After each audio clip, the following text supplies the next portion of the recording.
Thank you very much. Okay, good evening and welcome to the November 25th, 2024 meeting of the Town of Barnstable Planning Board, located, being held here at Barnstable Town Hall, 367 Main Street, Hyannis, Mass, in the James H. Crocker Jr. Hearing Room, located on the second floor, and it is 7:04 p.m. The meeting notice has been previously filed with the town clerk in accordance with Massachusetts general law. All application materials may be accessed through the planning board website or by contacting Karen Pina at karen.pina@town.barnstable.ma.us or calling 508-862-4064. Notice of recording: the meeting will be televised live via Xfinity Channel 8 or High Definition Channel 1072. It may also be accessed via the Government Access live stream on the Town of Barnstable website, which is streaming85.townofbarnstable.us/cablecast public site. I will now inquire whether anyone else is recording this meeting, and if so, could you please make your presence known? Seeing none, I will call the meeting to order and introduce our board members, starting with Michael.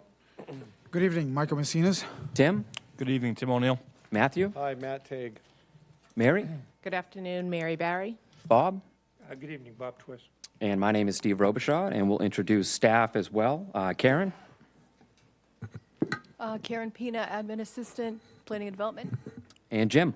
Good evening, Director of Planning, Jim Kupfer. Thank you very much. And again, this is a joint meeting with the Hyannis Main Street Waterfront Historic District Commission. And I will now turn to Cheryl Powell, Chair. Thank you very much. So, Hyannis Main Street Waterfront Historic District Commission. This is a joint meeting, as Chairman Robichaud has said. This is November 25th, 2024, 7 p.m. Hyannis Main Street Waterfront Historic District Commission. The Planning Board will hold a joint meeting at Barnstable Town Hall, 367 Main Street, Hyannis, Mass. James H. Crocker Jr. Hearing Room, second floor at 7 p.m. This joint meeting of November 25th, 2024 is being recorded and broadcast on the Town of Barnstable's Government Access Channel in accordance with MGL Chapter 30A, Section 20. The Chair must inquire, as did Chairman Robichaud, if anyone else is recording this meeting, if so, to please make their presence known. Yes, are you recording this meeting? Yeah, I was waiting for you to announce that. Can I ask staff if that is acceptable for them to record it as well? Okay, all right. Thank you for, could you just state your name, please, so we know who it is? Yeah, I'm Elliot Zabel. Thank you very much for cooperating with that, and thank you for letting us know. So I will now call the meeting to order for the HHDC. Commissioner Crowley? Here. Commissioner Matthew Clark? Here. Commissioner Jennifer Hinckley Needham? Here. Commissioner Perry Wentworth? Here. Commissioner Tom Doherty? Here. Commissioner Kevin Matthews? Here. Commissioner Jack Kay? Here. Commissioner Laura Cronin? Here. And I, Cheryl Powell, am also here. Commissioner Conrad Watson is not here this evening, it would seem.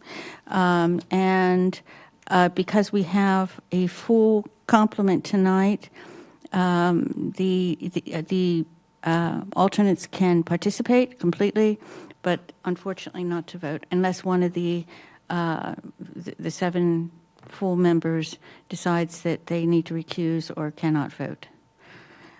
So that is called to order. Do you want me to go ahead and read that? Yeah, go for So it. this is the Unified Downtown Hyannis Design Guides and Regulations meeting. In accordance with Section 112-28 of the Barnstable General Ordinances, the Commission shall adopt and amend guidelines which set forth design standards and criteria for certain exterior architectural building and site features which will meet the requirements of the district regarding appropriateness. I will turn it back over to the Chair of Planning, Stephen Robichaud. Excellent. Thank you. Thank you very much. And I'm going to read the item in as well. Again, as Cheryl mentioned, the item we are considering this evening is the Unified Downtown Hyannis Design Guidelines and Regulations in accordance with Section 240-24.1.3.b.2, subsection A. The Planning Board shall review proposed amendments to the Design and Infrastructure Plan with the Hyannis Main Street Waterfront Historic District Commission. And just wanted to note that our public hearing remains open. It was continued from our prior meeting. I also just wanted to state a quick point of order. After the joint meeting, the Planning Board will commence our regular normal meeting later this evening. Okay, so let's see, public hearing is open. I just wanted to start by giving a little bit of a background on this item this evening. So again, as stated, the goal of this joint meeting is to establish unified design guidelines and regulations for both the Planning Board and the Hyannis Main Street Waterfront Historic District Commission. The Planning Board uses these guidelines when considering special permits and regulatory agreements, and the Commission uses these guidelines for review and consideration of each of their applications. In a prior meeting, the Planning Board approved an earlier version of the unified guidelines and regulations, while the Commission wished to review the document further. Through further review, some compromise and common ground was found through some hard work and effort, and this was relating to certain details such as building height and maximum building length. More recently, we worked to establish a compromise and find some common ground relating to public art displays. While working through this process, the town's legal department offered a memo offering some insight and information.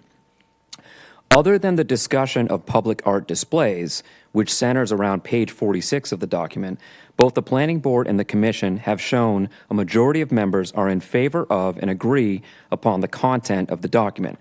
We seem to have solid support among members for the document, again, with the exception of page 46. With this in mind, and in light of the legal memo offered by the town attorney, as chair of the Planning Board, it is my opinion that page 46 needs further research, study, and planning analysis before it is ready for consideration by the Planning Board and the Commission. My recommendation to everyone present this evening is to consider a motion to accept page 46 as reserved, allowing time for further research, study, and planning analysis. This would allow the Planning Board and the Commission to move forward with the rest of the document, of which we've all worked very hard on, and of which we have majority support on both sides. Personally, I feel the rest of the document is a huge improvement over prior design guidelines and is a result of hard work, compromise, and contributions from all of us. Jim, is there anything else you'd like to add about our process so far? No, thank you. Well said. Nothing to the process that you have outlined to date. For everyone listening, there was the commission and the board did receive a letter from our assistant town attorney late this month regarding the review of artwork, and really just highlighting the fact that any regulations need to be content neutral in nature. And so given that, and I know since the last meeting, there was a small working group that came from that last meeting to work hard on some suggested language. And to your point, Mr. Chair, doesn't seem like we're quite there yet. And there could be a good opportunity for maybe some public outreach and input through a planning process upcoming if you also choose to proceed that in that direction. Thank you, Jim. I mean, one thing that I've learned through this process is that, the content of page 46 is quite complex, and, there's many different layers to it. The legal layer is a very important one, and I certainly learned a lot from that memo that was released by the town attorney.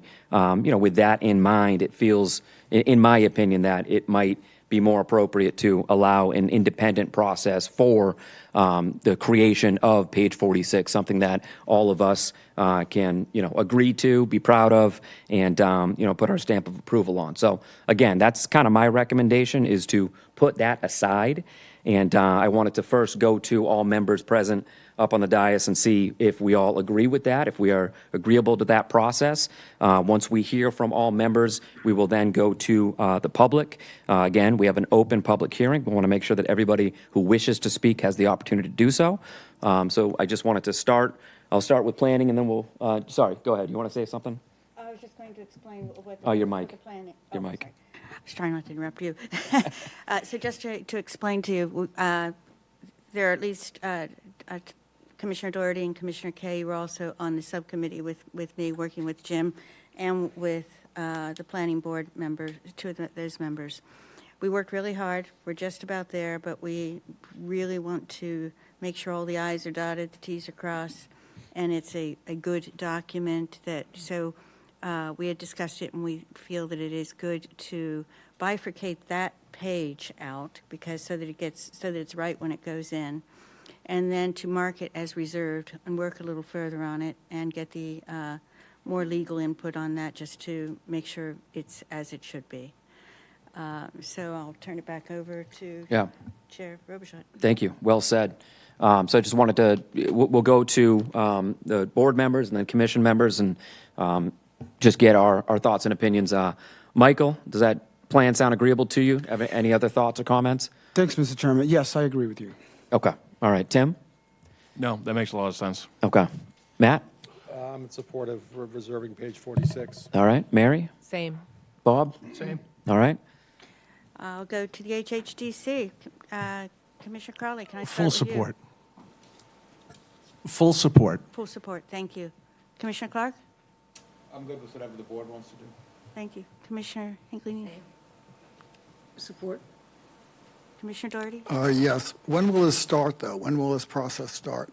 Yeah, so if the commission and board give us direction to go down that road, we can start, I wanted to say immediately, but I'm out this week. So next week, we could certainly start doing the outreach to proper, a few entities that we've already kind of reached out to pick their brains in terms of public art and how it interrelates with historic districts, bring them down. We actually, our office attended a meeting that was hosted by local art groups recently that had someone from Historic New England, and there's many others out there that we can bring in, have kind of a public dialogue with both maybe the commission and planning board, and kind of do kind of a 101 of how it all kind of blends together, so we can get going as soon as everyone's able to, and we get guidance from. And the attorneys will be involved in this also? Yeah, we'll certainly bring in our legal counsel. Yep. Thank you. Commissioner Matthews? Yeah, I totally agree, and I'm glad the attorneys are part of it as well, because the attorney memo, honestly, only came out 5 days ago or so. So the opinions of the legal side of this was never at least presented to at least our side. So I think things may have gone in a different direction if that had. So I'm glad that they'll be involved as well, so we can kind of move forward and get this process finally complete. Commissioner Kay? I agree. Commissioner Cronin? That's all. And You I better. definitely agree. Okay. You wore the mic out. Thank you for that. I appreciate that. I just wanted to state for the record, both the Historic Commission and the Planning Board is in receipt of 8 items of correspondence received for the design guidelines. We have a letter from the Hyannis Historical Society from Ed Maroney. We have an email from Hyannis Public Library, Antonia Stevens. Email from Catherine Beatty, email from Allison Helene, email from Carrie Douglas, email from Ellis Ampu, email from Kathleen Travallo, and an email from Cape Cod Times columnist Lawrence Brown. Now, I will state that some of this correspondence came in late today, so I cannot state with certainty that all members were able to read each item, but we are in receipt of all of them. Jim? Yes, and I do want to state that because there's a number of public comments that came in just this afternoon, there might be some that are omitted from your list, but we'll certainly provide it to both the board and commission once we have the ability to print them off and get them out to everyone. Thank you for that. Staff does ensure that all members receive all correspondence, and I can tell you that we all take them seriously and read all of them. So thank you for that.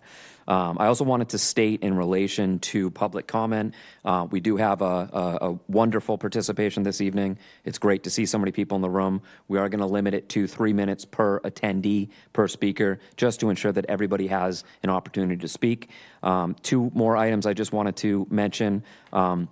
As stated, there is consensus and unanimous support to reserve page 46, which means the document that we're considering here this evening does not include any content on page 46, which means there's no content relating to public art displays. The future process relating to what we've talked about is going to be a process that includes the public. The public will have opportunity for future comment at that time. So I just wanted to state that again. If you look at the document now that we're considering, it does not include that page 46. So just keep that in mind. I'll also state that all prior comments from our unified meeting on September 23rd are part of the permanent record. So we do look for new comments rather than a kind of repetition of past comments. Just for the sake of time, again, they're part of the permanent record. So it's there, and we all take it very seriously. All right, so with that being said, I'd like to open it up to public comment. Again, if anybody would like to speak, please come on down to the podium. 3 minutes to do so. We could just have you state your name for the record, if anybody would like to make public comment. And sign in, yes, of course. We have a sign-in sheet up there? Okay, beautiful, thank you. Welcome, thank you so much for coming.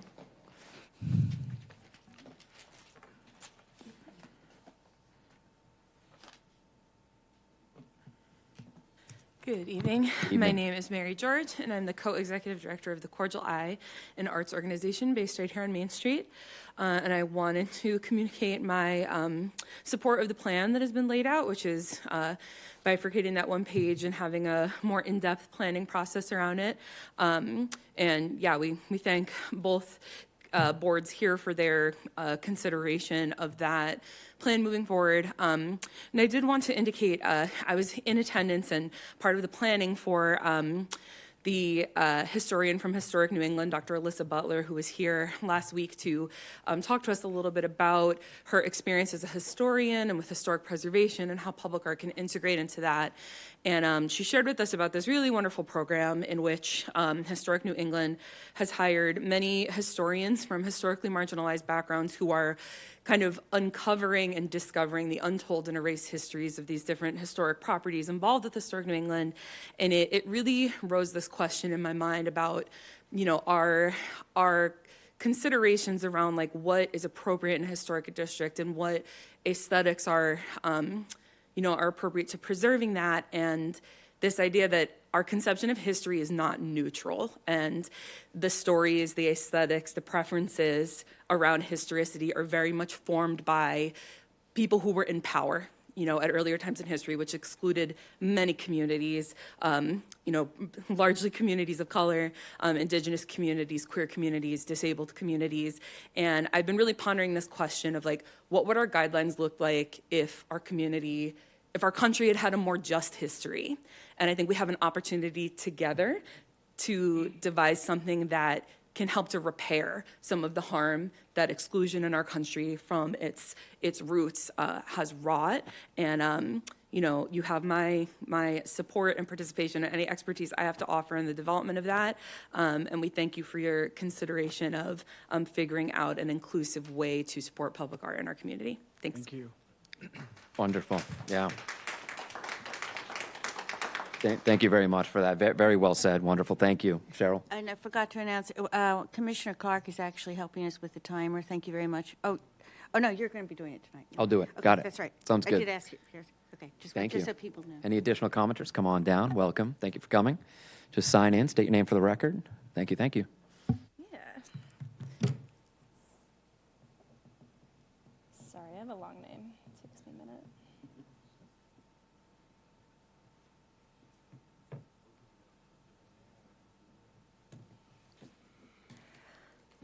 Okay, hi. My name's Anastasia Pacella. I work with Mary over at the Cordial Eye, and I'm not as organized in my notes as I want to be, but I'll do my best.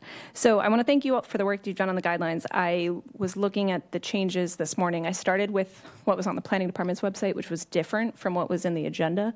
It got a little thrown off. But I have a question for staff. I'd like to ask if the subcommittees that are making these actual guidelines are subject to the same open meeting guidelines as this one is here. So not a subcommittee. Okay. I try and correct the commission and board when. So a working group of just a couple individuals to try and make some slight recommendations. All of that goes back to the full commission and board to discuss it in a public session. So that's what has occurred with both the commission and the board and here tonight. Okay. So not a subcommittee though, just to be Great. clear. And I'm looking forward to this process specifically for that page because, as evidenced, it is one that a lot of people have a lot of questions and concerns about. I'm also, to expand on Mary's sort of question, I'm curious about what content neutral means and would love to hear expanded information on that, maybe not right this second. Something that the Historic Commission might find refreshing from me is actually, I do really appreciate in the existing historic guidelines the level of detail that if I had a historic home would be able to refer to if I was doing restoration or renovation, to be able to, like, I have no idea the difference between a Queen Anne's whatever and a Greek revival this. And I think in the existing guidelines, there is an appendix that details some of those important features, and I don't think it's in the zoning, in these new unified design guidelines, and so I'm hopeful that there would be some kind of an appendix for single-family homes if someone wanted to do, you know, have a resource to be more accurate in what they're doing. And then I wanted to thank you all for the change in section 7B on page 46, where there was an emphasis on historic and maritime character, that now that says historic. And I would like to specify a little bit further in section 7B, A, and BE, where culture and history are mentioned, that the documents specify that Hyannis's history is multicultural and diverse. Oftentimes, as Mary started to speak to, simple descriptions of culture and history are subjective based on our own viewpoints and knowledge that we're carrying to that. And it sometimes can get weaponized to leave out certain aspects of an area's history. I think I'm getting close to my 3 minutes. Yeah, you're at it. Yeah. Okay. I can email you my other notes. Thank you. I appreciate that. Great comments. Thank you. And again, there will be kind of a holistic approach to that page 46 to really kind of start from scratch. So. I just want to thank Jim for that. Yeah, absolutely. Go ahead. Jim, thank you for that clarification on how the committees are working. Yeah. Welcome. Hi. Hi. Just state your name for the record and sign in. Thank you. Yeah.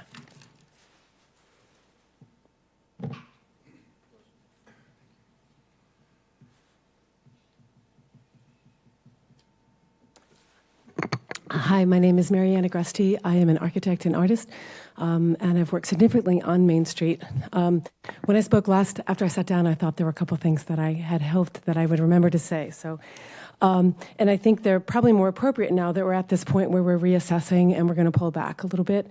I think it would be really important for us to underscore the fact that art is not necessarily a matter of opinion. It's not a matter of likes or dislikes.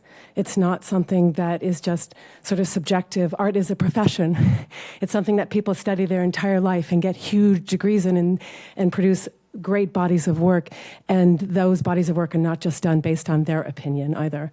So I think it's really important that we separate this discussion, or that we add professionals to the discussion. I would even recommend, if it hasn't been discussed already, a separate committee that actually is responsible for creating this page that is now being pulled out, and that it's not the jurisdiction of the group of people that are really addressing it, because I don't believe that they have the experience to do that. The other thing that I think would be really great as a result of that is the committee could start to address how we develop protocol, but also traditions for how we grow and allow the young artists in our community to actually thrive. Perhaps mentors could be added to the process, little subgroups, et cetera. And so there's an opportunity for an amazing program here that allows us to integrate not only with our history, but to really expand the network of what it means for us to grow culturally. Thank you. Great. Thank you so much. Appreciate that. Thank you. Good evening. Welcome.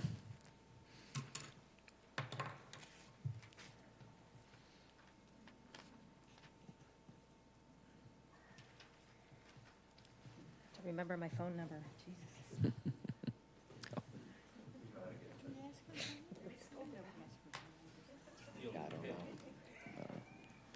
Hi, I'm Antonia Stevens. I'm the director of the Hyannis Public Library, and I'll keep it short. Although I noticed that you had taken the maritime aspect out of the wording, as a representative of an institution that deals with contemporary work as much as, or more so than historical work, that happens to be in the historic district, I really, really want you to consider that putting an emphasis on the historic art really does me a disservice if I want to engage in the kind of community activities that, for example, the art wall, which is temporary, has allowed us to do. It has been very successful, and I don't want to be put at a disadvantage just because the library happens to be in the historic district. Thank you. Okay, thank you. Appreciate your comments. Thank you. Anybody else would like to make comment this evening? Come on down. Welcome.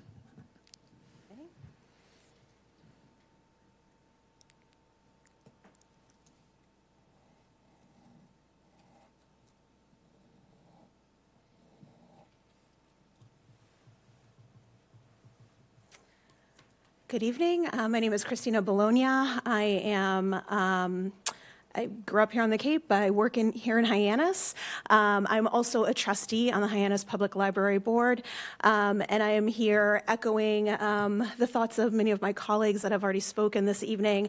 I also just wanted to emphasize just this whole conversation about art and how subjective it can be, right? And but art really is, I mean, we're all artists. We're all creative beings. At one point in our lives, someone told us, you're not a good artist. And we said, I'm not an artist. But we all are.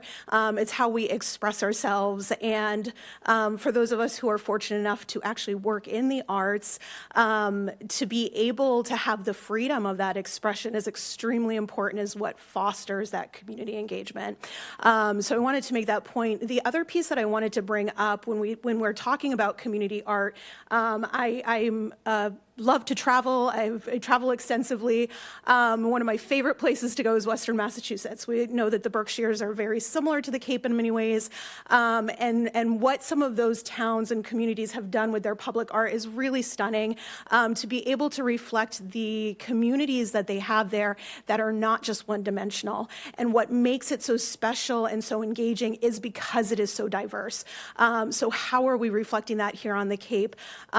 Cape Cod does tend to be very homogenous, but we have such beautiful culture here, and it is not just one-dimensional. So I encourage you to continue to dig deep into this. I'm very appreciative of the work that's already been done, and the continuation of really kind of pulling this out and studying it to see what some of those impacts are. Thank you very much. Thank you so much. Thank you. Great comments.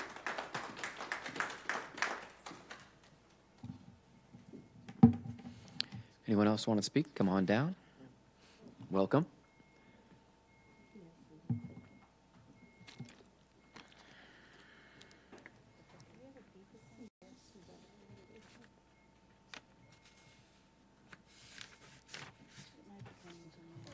Hi, my name is Joe Diggs, local artist, graduated Barnstable High School, and have been rejected by the Arts Foundation to actually put art on Main Street, so I'm very familiar with this. The unfortunate part that I have with what we're talking about right now is that we have artists here on Cape Cod who love Cape Cod, and we are part of the cross-section of our town. And unfortunately, we're not able to show the beauty of our town because, for whatever reason, there's people who aren't particularly knowledgeable about art who want to tell us that our art is not acceptable for whatever reason. But at some point, a stone with a placard is no longer art. We need to move past that. And unfortunately, there are art communities that make money. This is a financial institution that can be developed right here in the Mid-Cape, which we've unfortunately walked past many times before. I've been a proponent of promoting art especially in the Mid-Cape, since I was actually brought forward to the town. As a business owner of this town, and as an artist, I think I'm uniquely qualified to speak on this behalf. That it's a shame that our town isn't even keeping up with the pace of what other towns have done with their artists. And we have a historic spot in Provincetown that everybody has to drive through Hyannis to get to realize the historical significance of what art has made for the United States. Forget about Massachusetts, but for the whole country. And we have not taken advantage of any of this. And it's really a shame, because here we are and we're in a position where we can actually elaborate, use the talents that we have that have been brought through our fantastic high school systems that have no longer, that get to a certain point and no longer have any use, because we have not tapped into those resources. Shanties and that kind of situations where we're talking about low-level art is really great. But when we start talking about art on major level, when it can actually do something for our economy, and it could help each and every one of us in multiple different ways that we're not allowing, is the problem. And it's really because of our ideas, or really kind of the cross-section of what we have here. And unfortunately, we don't have a huge cross-section, even in our boards. We just need to understand that there's a little bit more openness, that our community can actually support us in what we're trying to make. And it would be a better way for all of us to work if you understood the way of the artist as opposed to the way of a brand. You know, trying to brand us as just the sailboat and tied knots of the community is not the way it is. It's your artists that are going to be able to let you see what the future is. And you have an abundance of great artists here that have not been told, the source has not been tapped.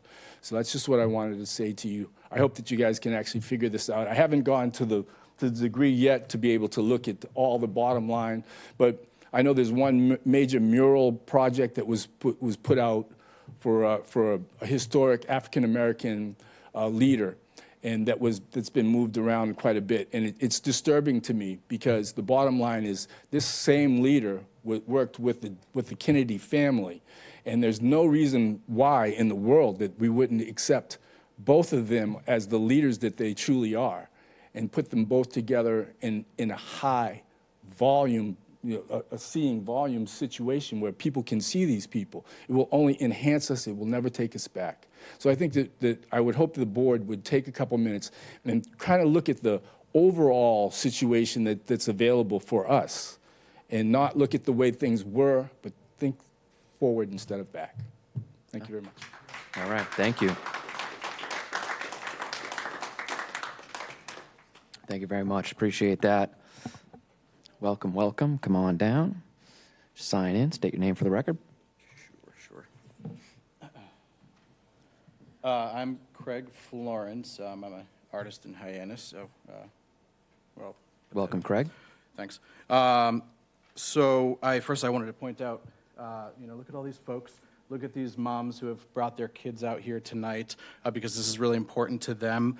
I'm here tonight when I could be home with my family. My partner does hard work that's very emotionally taxing all day to help some of the most vulnerable members in our community. She's tired and can use help with our kids, but she understands what these issues mean to the community. And we both believe in showing our kids that it's important to show up and speak up for what's right. The last speaker used the word disturbing. I actually wrote that as well, because I do feel a bit disturbed with this, what feels like almost a continued use of time to root out and regulate the means of the people in the town to express and experience joy. Instead of finding ways to celebrate the history of Cape Cod in ways that speak to the sensibilities of the people who live here today, I don't think that there's like a conflict between the history and what we, the people who are here now.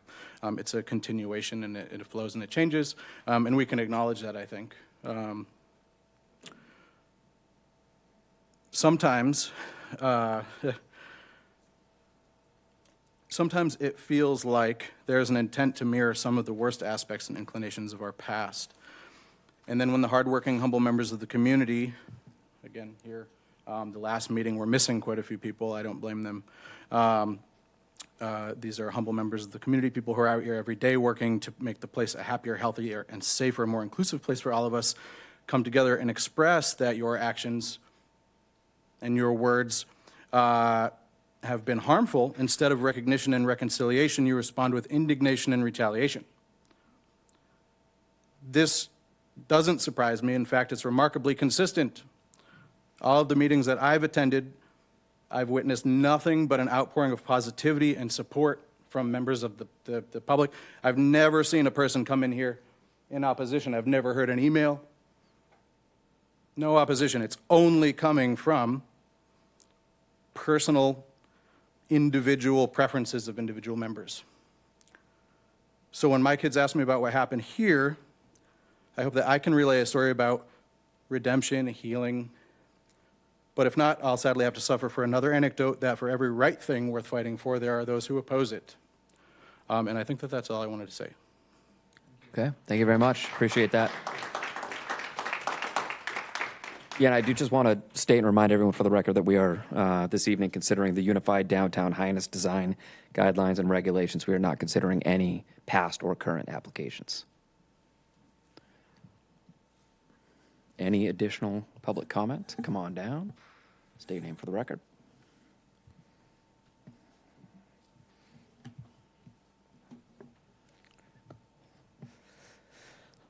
I guess last call for any public comment? Any additional comment? Okay. Oh, yes, come on down. Perfect. Welcome. Just state your name for the record.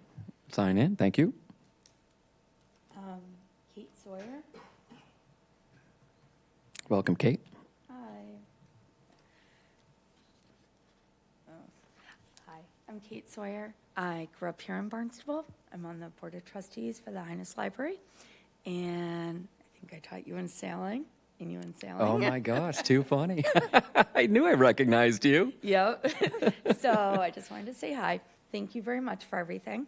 In regards to what Mr. Diggs was saying,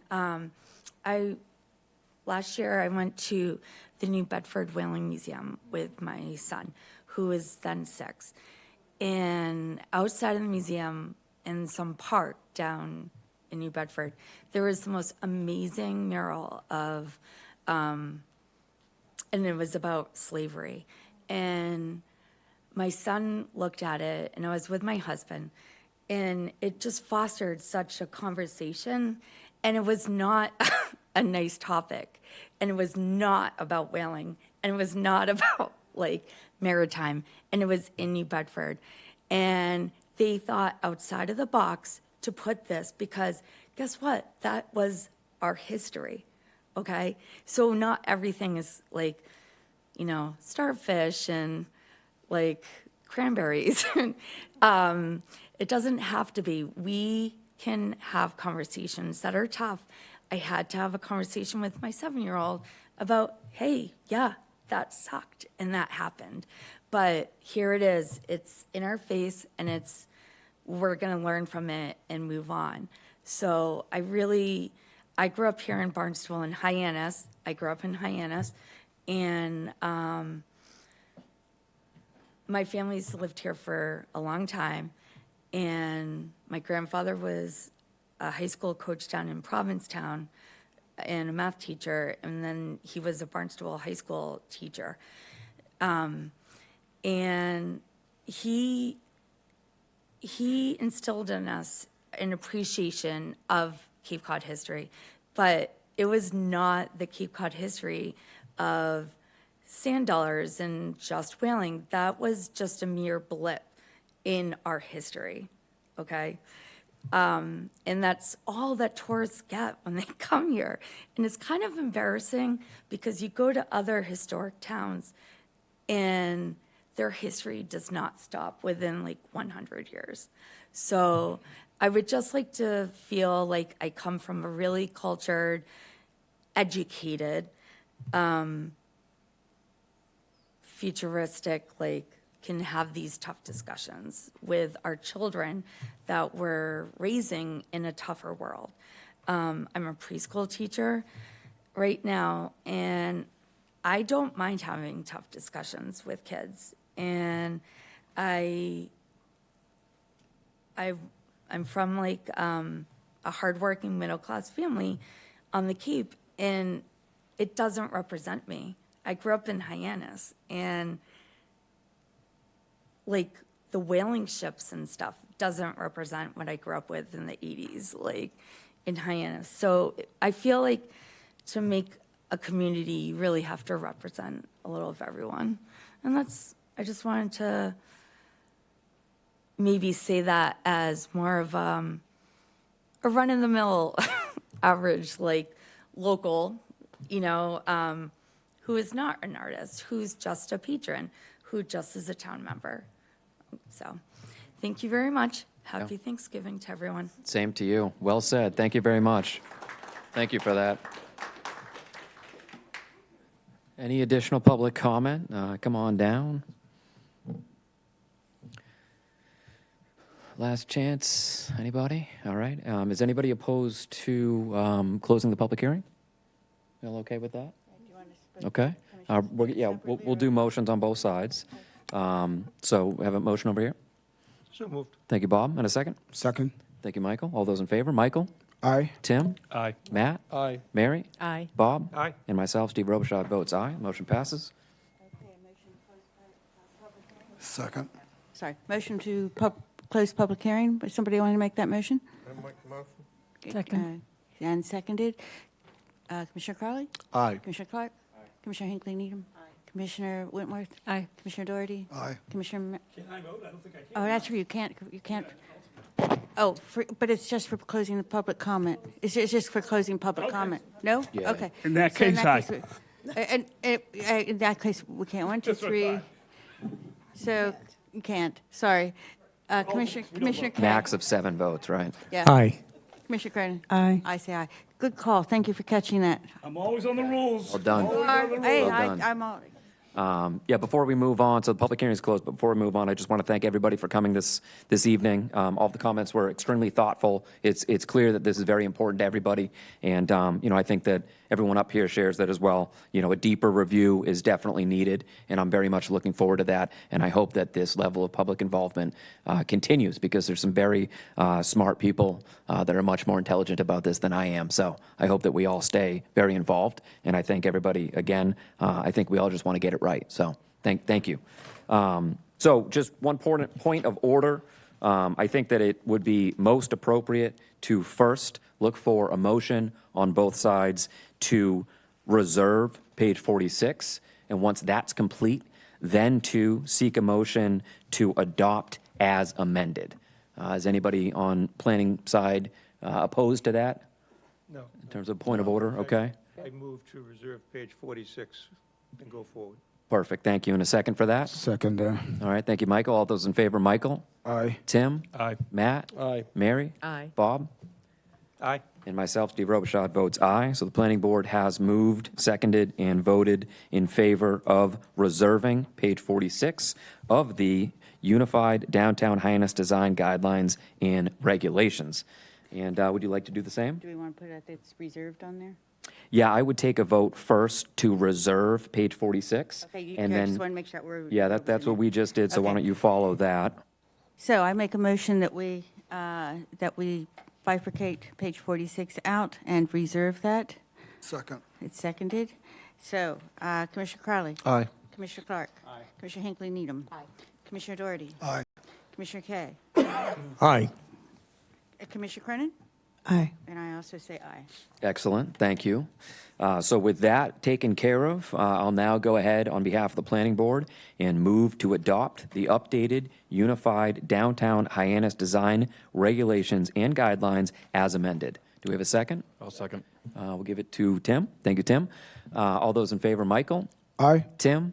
Aye. Matt? Aye. Mary? Aye. Bob? Aye. And myself, Steve Robichaud, votes aye.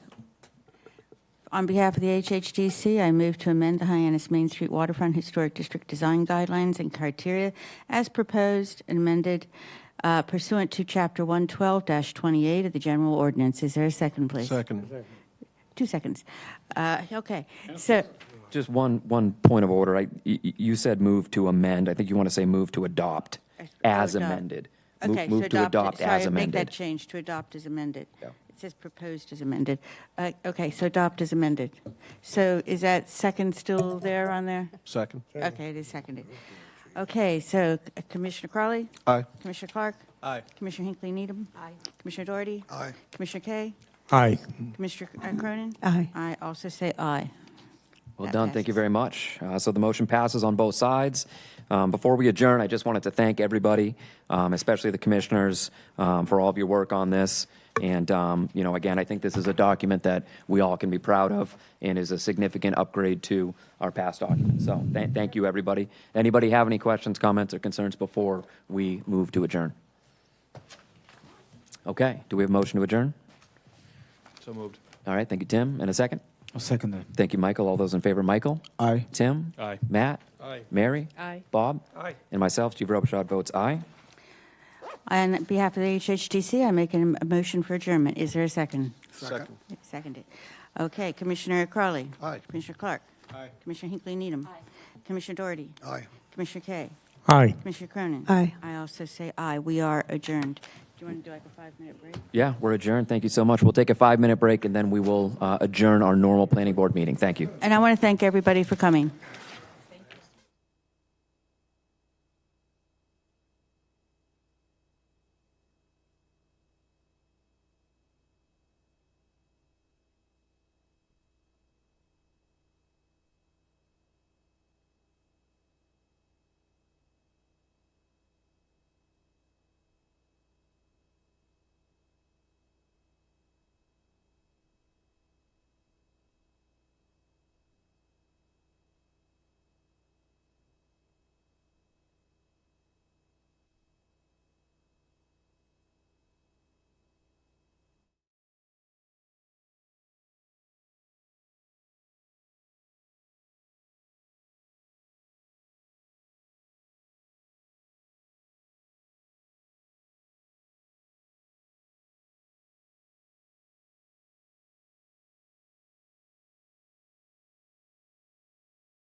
Okay, good evening and welcome to the November 25th, 2024 meeting of the Town of Barnstable Planning Board. Located here at Barnstable Town Hall, 367 Main Street, Hyannis, Mass. In the James H. Crocker Jr. Hearing Room, second floor, and it is 7:55 p.m. The meeting notice has been previously filed with the town clerk in accordance with Mass General Law. All application materials may be accessed with the Planning Board website or by contacting Karen Pina at karen.pina@town.barnstable.ma.us or calling 508-862-4064. The meeting will be televised live via Xfinity Channel 8 or High Definition Channel 1072. It may also be accessed via the Government Access Channel live stream on the Town of Barnstable's website, which is streaming85.townofbarnstable.us/cablecast public site. And I will now inquire whether anyone else is recording, and if so, please make your presence known. Seeing none, I will call our meeting to order this evening and introduce our board members and staff, starting with Matt. Matt Teague. Mary. Mary Barry. Bob. Bob Twist. Tim. Good evening, Tim O'Neill. Michael. Good evening, Michael Messinas. And staff, Jim. Good evening, Jim Cupford, Director of Planning. And Karen. Good evening, Karen Pina, Admin Assistant, Planning and Development.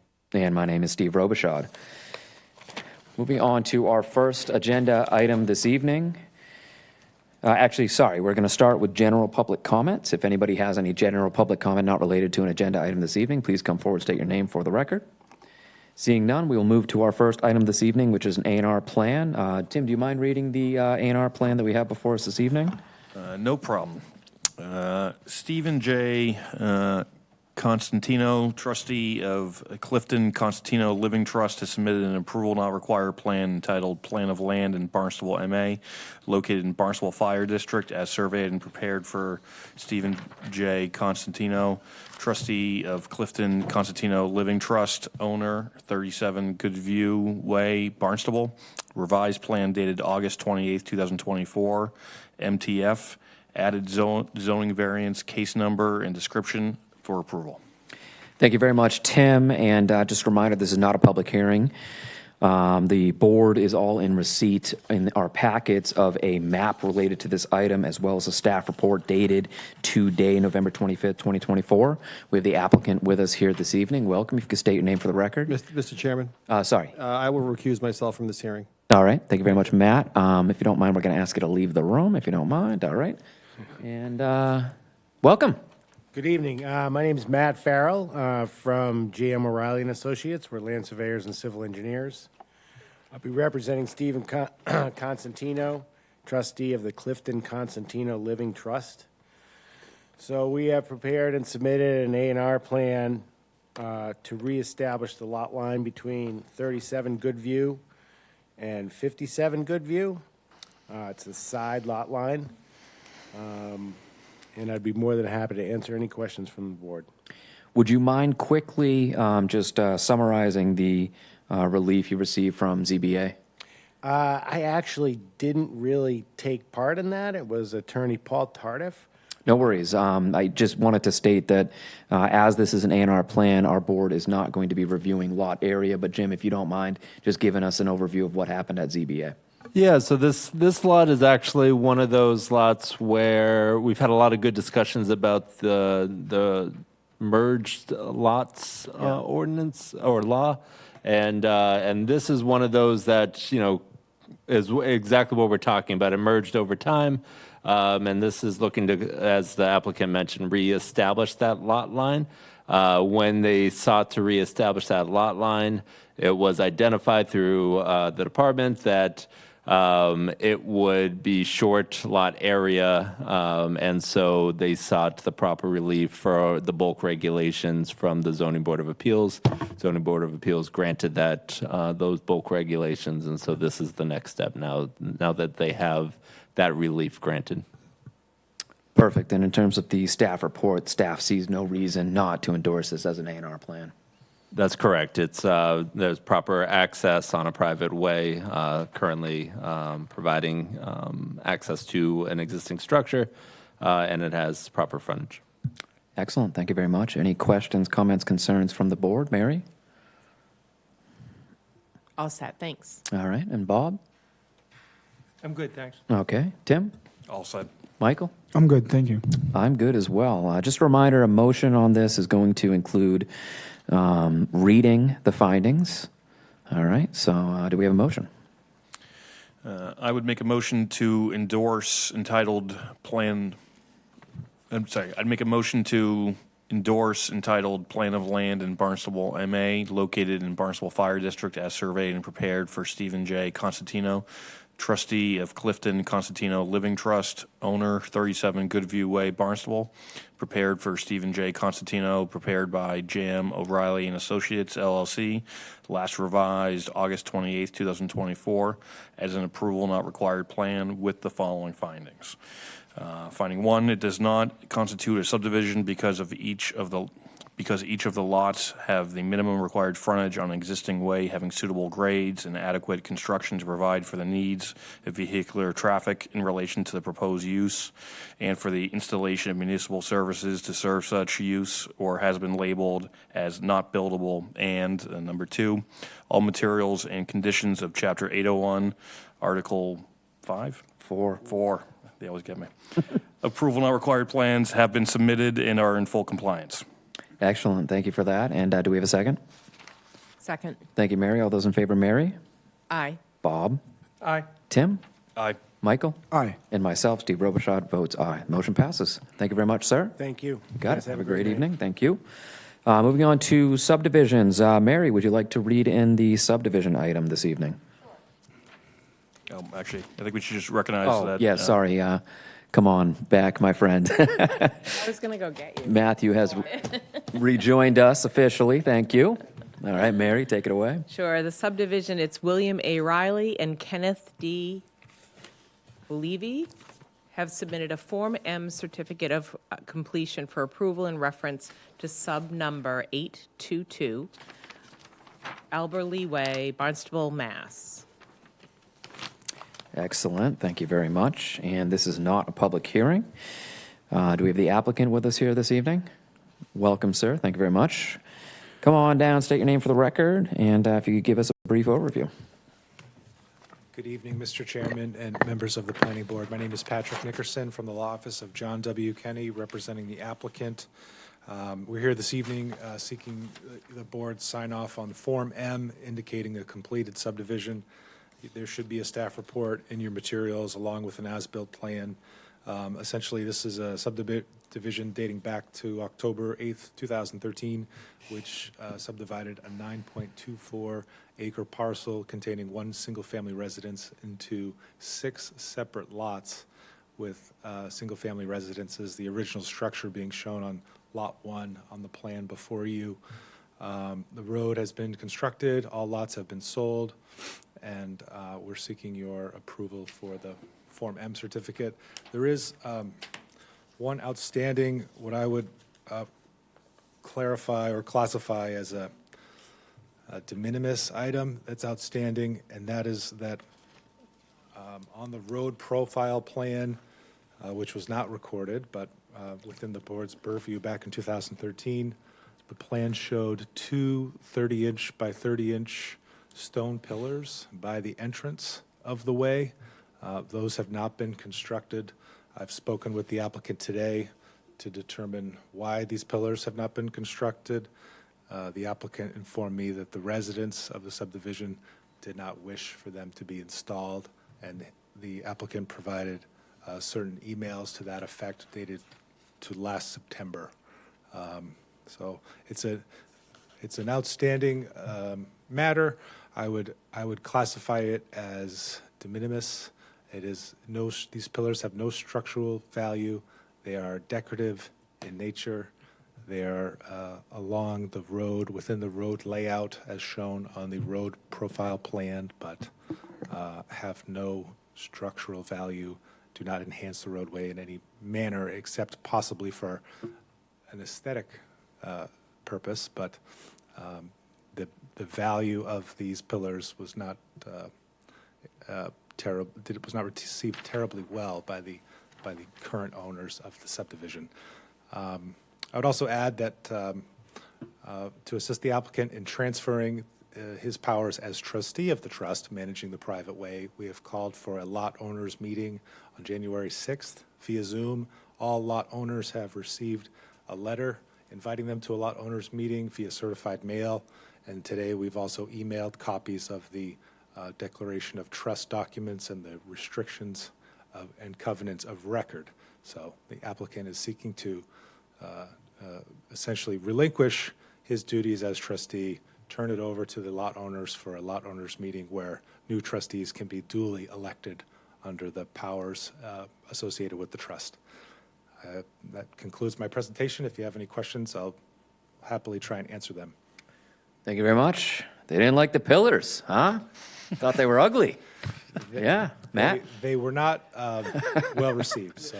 Yeah, that's a political way of saying they're ugly, but sorry, go ahead. I will tell you, I was on this board when we approved the subdivision in 2013, and there was extensive debate over the challenges of sight lines here. So I would be a big proponent of not installing anything that would obstruct someone's view at the end of that road. It's a very dangerous potential corner there. So I really do not have an issue with those pillars being gone. If anyone's been by there, I wouldn't want to have anything obstructing my view as you try to turn on to 6A. That's a really good insight. Yeah, I appreciate that, and I certainly share that sentiment. Jim, anything you'd like to add? I know we've received a memo from the town engineer, but there really wasn't anything else there. No, I'll say this is the end result of, I think, a collaboration with, so want to give credit to Matt Vrobel, our DPW inspector. He's been assisting me throughout the last 2 years, I will say, in working with the developer and the residents to achieve compliance with the full subdivision. Infrastructure has been fully installed per the plan according to our inspector, to the point of counting each of the corner monuments and confirming each are out there. So, our inspector has done a lot of due diligence through this process. Meeting with the fire chief, both of us met out with the fire chief to make sure he was comfortable with this. Yes, the stone pillars are the last item. I did speak with a number of the residents as well who were concerned about the suggested improvements there. So, yes, it is more of an aesthetic thing, and certainly the two parties could work that out if they so chose. But in terms of infrastructure-related items, they have completed those issues. It's great to hear about that level of detail from the inspector. I went down there and drove this short way, and the work they did with the stone walls, the boulders, and all that. I mean, it really looks good. They did a good job. So I think that this is great. Any questions, comments, concerns from the board? Matt? None. Okay, Mary? All set, thanks. Bob? I'm good. All right, Tim? I'm good. Michael? I'm good. Okay, so we'd look for a motion on this. So moved. All right. If you don't mind just reading from the annotated motion to grant. I am proposing a motion to grant the certificate of completion for subdivision 822 Aberle Way, Barnstable, and release the association understanding surety bond. The outstanding surety bond. Perfect. Thank you. And a second? I'll second. Thank you, Matt. All those in favor, Matt? Aye. Mary? Aye. Bob? Aye. Tim? Aye. Michael? Aye. And myself, Steve Robichaud, votes aye. Motion passes. Thank you very much. Thank you very much. Okay, moving along. Jim, talk to us about accessory dwelling units.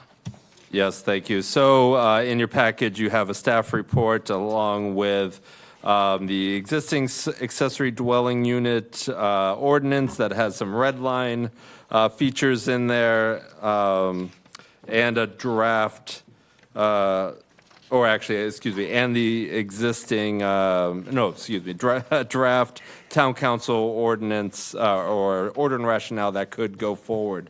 So essentially what's going on here tonight is the state, through the Affordable Homes Act, has allowed for accessory dwelling units by right across the Commonwealth.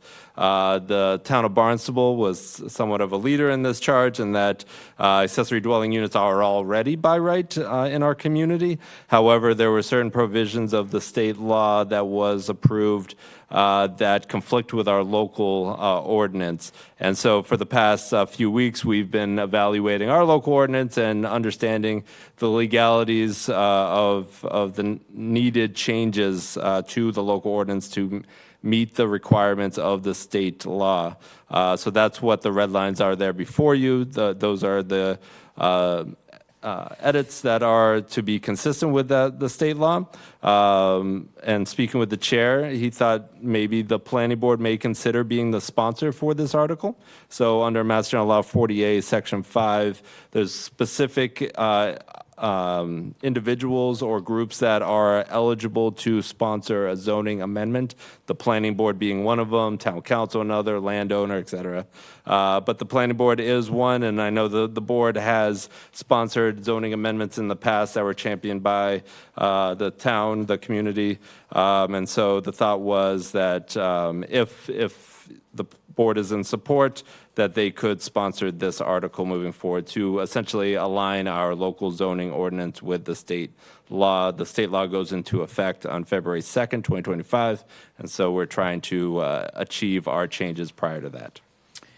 Yeah, well said. Thank you for that, Jim. And again, the planning board is authorized to sponsor a zoning amendment. All we are considering this evening is the topic of do we or do we not sponsor this zoning amendment, which sends it to town council for a first read, and then they ultimately send it back to us where we really dig in and get into the language and hold a public hearing and all that good stuff. So we're not digging into the details. This is just, do we, as the planning board, want to sponsor this, get it to town council, and get us going on this. And, I will say we should all take pride in the fact that Barnstable has been out front and led the way. We were one of the first to come out with this. Many of the other towns on the Cape, kind of duplicated what we did. So just worth noting. So let's get some feedback. Matt, your thoughts on this? Yeah, I'm in support that we sponsor the amendment or the amended bylaw. Actually, the reason I got on the planning board in 2008 is I thought that was a good idea. And it's sad it took this long for the state to jump on board with this, but had we done it 16 years ago, these things cost $100,000 to build in that point. Mm-hmm. Yeah, Now they're $400,000 or $500,000 to build. Mhm. So we really missed the boat. And the state law, as part of the housing bond bill, was a huge effort to level the playing field and allow more multi-unit development in areas that need it. And we're a town that has, generally very large single-family lots. They're prime for these sorts of things. And I think net this is a great benefit to the town, and we really should be proud to support this. Thank you. Yeah, great. Well said. Mary? I'm in support. Okay. Bob? I'm in support. Great. Tim? I'm in support, and I just have a question. You said that this originates here, now it goes to town council for its read, and then comes back here. That's where we can get into, I just have a few kind of wording questions and something like that. So that happens with that public hearing and everything. Okay. Yeah, there'll be plenty of time for that. I assume Jim or Kyle will do a presentation to us, probably have a nice slide deck, and then we'll get into public comment and all that and really dig into it. Maybe not a slide deck, I don't know. No, a great slide deck. Don't worry. A really good. Now I'm excited. Now I don't want to wait. Well, no, it's bragging. I don't know. Hey, you said great, Jim. You said great. We didn't say great. Wow. You said great. Wow. I'm just Something to look over the forward bar, to. man. No, we got to remember the important part. It's Kyle. It's not. Oh, yeah, the rising star. Rising star, that's right. Michael, your thoughts? I am in support. Okay, great. I'll make a motion. Okay, Mary. I'll make a motion for the planning board to sponsor the zoning amendments to the town's accessory dwelling unit ADU ordinance as outlined in the meeting materials. Perfect. And a second? I'll second that. Thank you, Michael. All those in favor? Matt? Aye. Mary? Aye. Bob? Aye. Tim? Aye. Michael? Aye. And myself, Steve Robichaud, votes aye. Excellent. We've got some general correspondence. Chapter 91 notice, 40 Bay Road, Barnstable, Martin and Lee for a pier, ramp, and float. And a staff update, we're going to take action this evening on the housing production plan. All right. Good evening, everybody. So this, before you this evening, is the 2024 housing production plan. As you guys know, the board has had multiple meetings on this matter, reviewed the plan in its entirety, reviewed the housing snapshot, which is on the screen here, and offered some time for the ad hoc subcommittee for housing to review and offer comments. They've chose not to look at the entirety of the plan, but they are identifying some priority strategies. And in speaking with the chair, he had asked for just an overview of the snapshot again, and perhaps if the board also wanted to offer some priority strategies, we could certainly do so this evening. So I won't go through the entirety of the snapshot again. Really what I would like to highlight here is just the different strategies that are identified. And again, you guys have had this for a few months. I know many of you, I've had a lot of good conversations with many of you, so I won't go into too much detail, but I just want to highlight a few things here.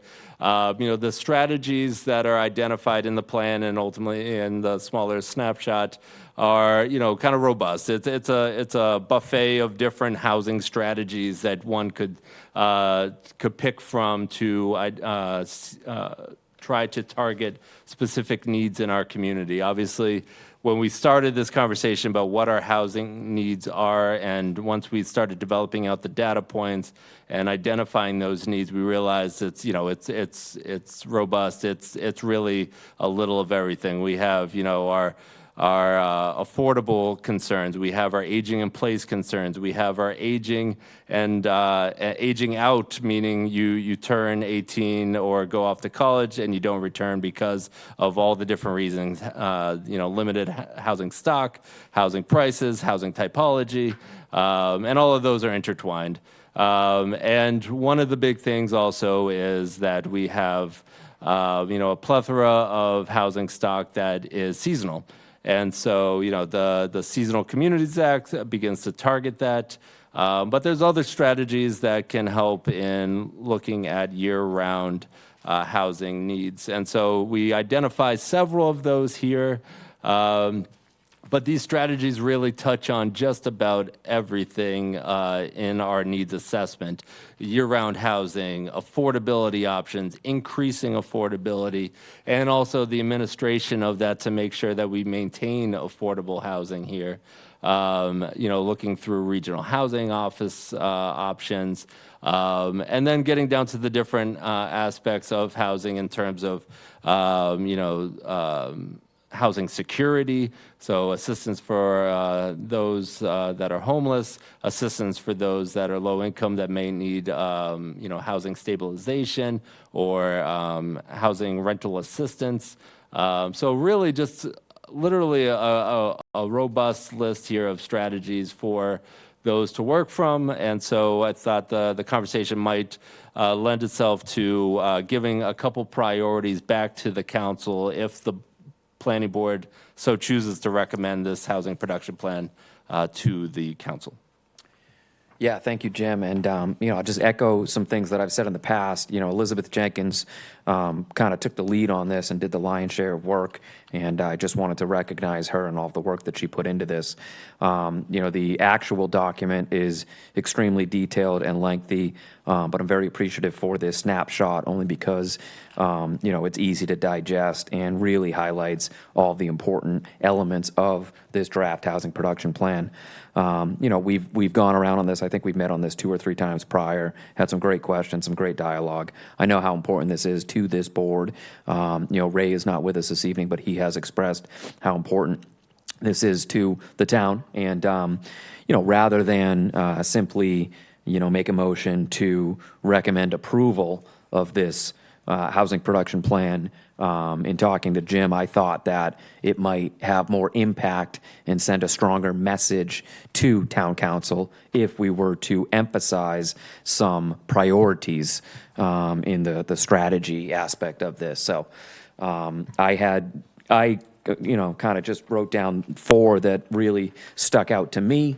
We can send it through with 1, 2, 3, 4, however many we want. But I guess first let's just go around and does everybody feel, first of all, does everybody feel good about sending a positive recommendation to town council on this? That's number 1. And number 2, if you could just state if you agree with the approach of highlighting some priorities. Matt, your thoughts? Yeah, I think highlighting some priorities is important. I'm not sure I agree with the ones that have been highlighted. But there are some, a lot of potential benefits out of this report. I guess in my experience, the number one limiting factor to sensible development on the Cape has been wastewater, right? So I see the note here about coordinating the implementation of the town's comprehensive wastewater management plan and housing planning. I mean, I don't want to shock anybody, but there's a number out there. There's a number of bedrooms left in this town under that current plan. And we should know what that is, and we should be allocating those in the most effective manner possible. The rest of these, a lot of these are great, and I guess my only question is, and I think, Steve, to your point, there are a few things here that could be done in the short term, through the town council's action, and those might be worth, really putting forward to the town council. Yeah, well said. I guess, sorry, Mary, before I go to you, one thing that helped me is if you take page 3 and 4, right, that kind of outlines all the strategies. The bullets aren't numbered, so if you just start at page 3 and put a number next to them, then we can collectively as a group refer to them as bullet 1, bullet 2, just to might help our conversation. The 4 that I highlighted are on page 3, and they're bullets number 1, 6, 7, and 8. So number 1 refers to extension of the Barnstable's residential property tax exemption, basically to property owners that provide year-round rental to income-eligible tenants. So Jim, can you just talk about that one real quick? We were talking about that the other day. That's basically that the current residential exemption is for year-round residents who use that residence as their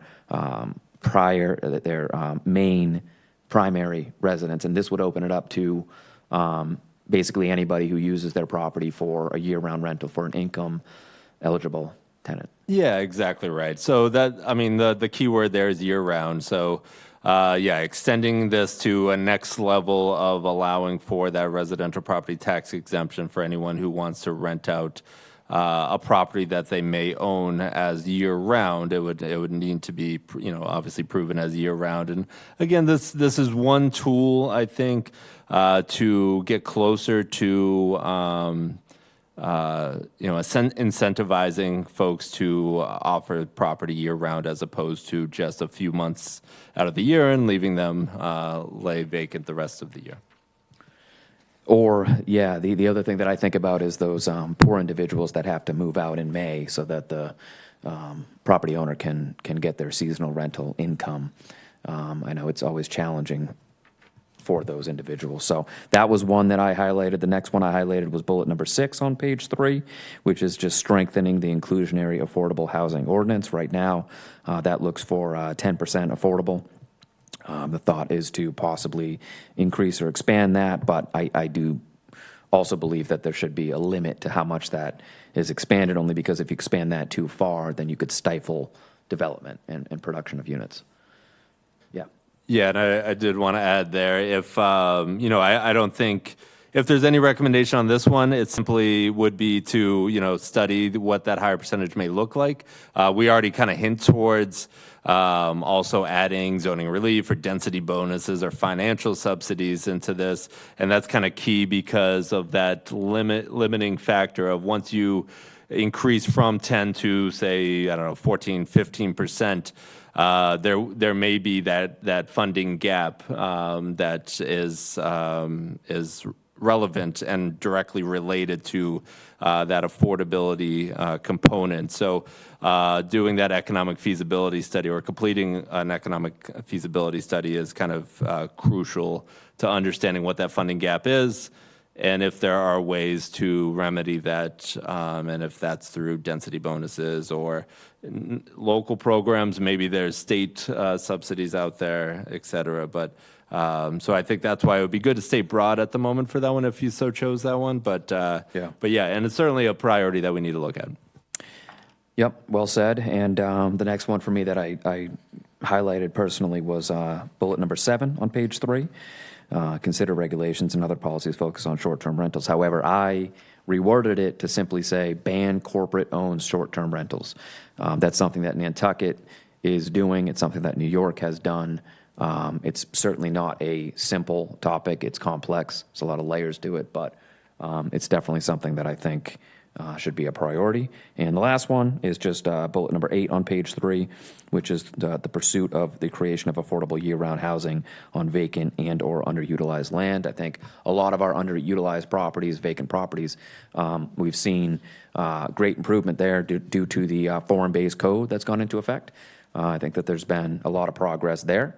So anyways, those were the 4 that stuck out to me. And then I'll also mention again, page 4, number 15, that Matt just pointed out. I absolutely agree with him on that one. We've definitely got to coordinate with the CWMP. It's critical. So, and again, there's no one has decided a number that we need to, we could prioritize 5, 6, 4, whatever, you know what I mean? So we can kick it around. Matt. Can I add one quick one that's easy? Yes. It's non-controversial. Yeah, and it's in regards to the hearing that I just recused myself from. You guys saw today an 8,000 some odd square foot lot that doesn't exist because of some wording in a bylaw. Now the housing bond bill did restrict merger by zoning on lots 10,000 square feet and above, right? I would highly recommend we consider, it's super easy to do, we lower that threshold in the town of Barnstable to 5,000 square feet. We're talking about starter home zoning. We're talking about Chapter 40Y. I can't tell you how many lots I've dealt with that are 7,200 square feet, 5,400 square feet. I built on a lot in Harwich that was 2,300 square feet, right? Perfectly suitable housing. We met Title V, right? It's easy, and there's tons of them. And that merger by zoning concept was a way to push people out of town. That's exactly what it was. There was no other way about it. It was a way to keep people out of town. And there's tons of great lots in this town that could be buildable tomorrow by rights if we just lowered that threshold to 5,000 square feet. Very reasonable to do, comply with Title V. The rest of it is easy, and it ties in nicely to the comprehensive wastewater management plan because we're going to sewer a lot of those lots, and it takes the Title V issue out of the equation. Yeah, seems very logical. I'm taking notes so that I can be effective in my motion later on. Could you just expand on, help me with the language here, so lower threshold to 5,000 square feet for... the merge lot provision or merger by zoning should be lots 5,000 square feet, no smaller than 5,000 square feet. So basically, all lots that contain 5,000 square feet at the date of creation should be deemed as buildable by rights, and those rights should be grandfathered, regardless of minimum lot size changes in zoning, right? So that's what you just saw earlier in the hearing. And that took us a year and a half to get to this point. Yeah. Silly. Yeah. Okay. It's absolutely silly. And that lot's on sewer, by the way. So you could put a 4-bedroom house on it tomorrow. Understood. Yeah, seems logical. Well said. Mary. We're up to 6. We are up to 6. And again, I'm sorry to interrupt, but the ones that I've stated, my 4, if there's any that you feel strongly against, let's get that out so that we can, I tried to start with a larger number knowing that it might get narrowed down. After reading through all of these, and I did my numbering, so there's 22 that I have anyway. Yeah. Yes, yep. They're all, there's nothing on here that I look at and say, one is a higher priority than another, but so I will go with your suggestions of 1, 6, 7, adding Matt's 15. And are we looking at 22 as well? No, Okay. sorry. Yeah. Okay. No, that's fine. So I'm fine if we're trying to get this to a smaller number of priorities, right, for the town council to review. I think goal? 5 or less would kind of be nice. Okay. So I would agree with 1, 6, 7, 8, and 15. Got it. Cool. Yeah, and that's right in line with what Matthew was saying, with the exception of a potential additional recommendation of lower threshold of 5,000 square feet for that merge lot provisions. Jim, would that be something that might be outside of this? Is that something that the planning board could sponsor a zoning amendment similar to what we're doing with the ADU revision? You could absolutely do that, yeah, if you Yeah. felt strongly enough. I I'm mean, happy to I help you with certainly that. feel strongly based on Matthew's explanation. Anybody else on the board want to comment on that? Would we consider taking that up as a separate matter to sponsor a zoning amendment to town council? What do we think? I have just a question for Matt. Are you saying townwide, right? Townwide, correct. Now, still subject to setbacks and zoning and historic commissions and those sorts of things, but these are infill lots. They exist everywhere. Pull a map up of any subdivision in the town, especially the older ones. They're numerous. Well, I mean, if there's support for that up here, we could ask staff to draft a potential motion for our next meeting to sponsor zoning amendment. Unless that's too quick. Yeah, we can do our best. No, I think Timeline to be determined. I think At a if future it's something that we think is Yeah. important and it's not covered in this thing, I think we just add it as a suggestion to the town council, and then when they use our great idea, then we can let them take. I mean, the credit. personally, I'd rather sponsor it just so that we ensure that it happens. But we can just say that, at some time in the new year, we can tackle that. Tim? Yeah, because, I mean, that's an actual zoning amendment, whereas this is a plan for them to plan future zoning amendments and Good- go good back call. and forth. So we can short circuit it and maybe get that started. Great. All right. So we are at 5 potential recommendations, bullet number 1, 6, 7, 8, and 15. We're looking for possible, if we feel some of those should come off, if we feel some should be added. Bob, your thoughts? This numbering system hurts my head. Well, tell us what you got. What do you think? So, in no particular order, the discussion we just had, while I completely agree, Matt, with your concept and what we should do, flies smack dab at a collision course with the local comprehensive plan. Oh, And interesting. we would be way ahead of their skis, because that plan, we've been working for months on a land use map. Right. That our entire land use chapter would be gutted by what was just proposed. The merge lot provision threshold Well, adjustment. the issue of reducing citywide down to 5,000 square feet. We're just. Well, it's just relating This is to. existing, this is existing lot. I'm not talking about changing minimum lot size. I'm saying that currently existing lots, Thought is it. currently in exist, yeah, right, where I'm not talking about 5,000 square foot Yeah, subdivisions. talk about pre-existing Pre-existing non-conforming. non-conforming lots under 5,000 square feet and above, right? And there was some other language added at the state level, at the 10,000 square foot level, but this is existing lots. This is not for new lot creation. Good. Well, with okay, that clarification, it doesn't run quite as collision-wise. Yeah. But it still is in collision to a certain extent. Yeah.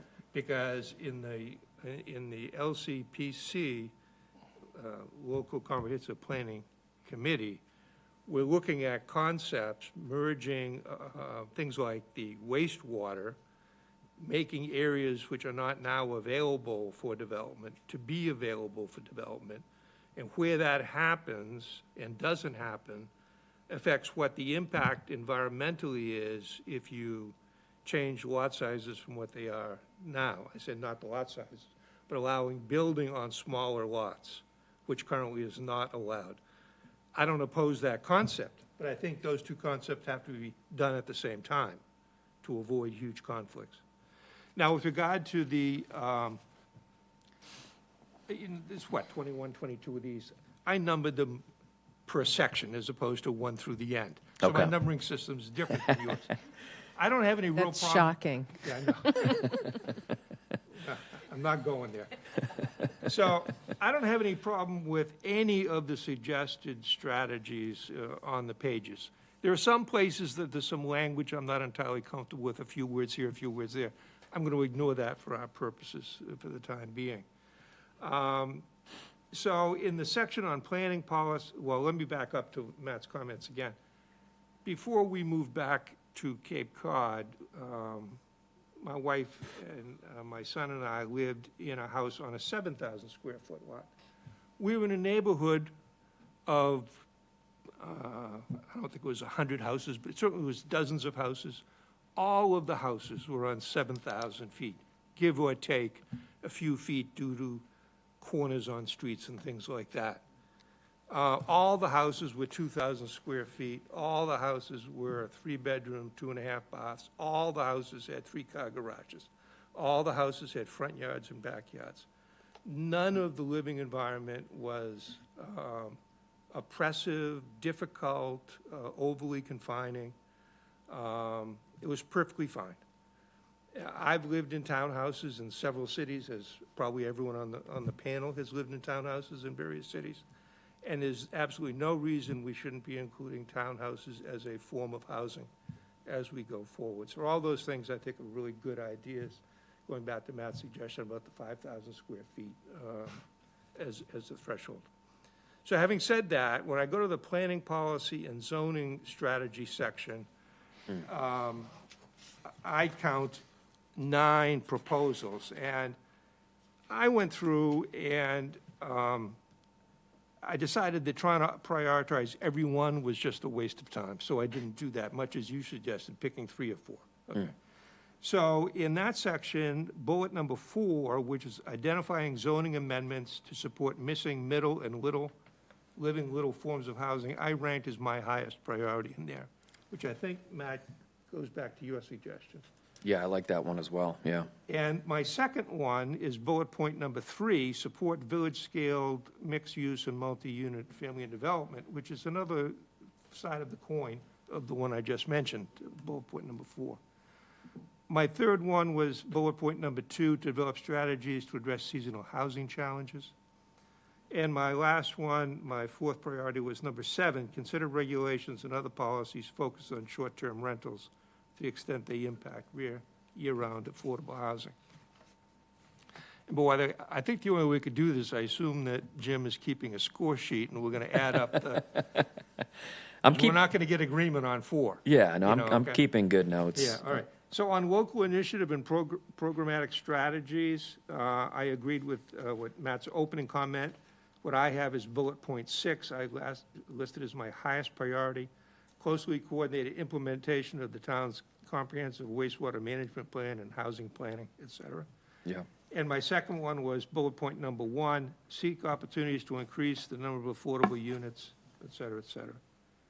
On capacity coordination, research, and education strategies, I thought that bullet point number 1, explore public-private partnerships with the town's largest employers and opportunities internally with the public schools to create workforce and seasonal housing. I listed that as number 1.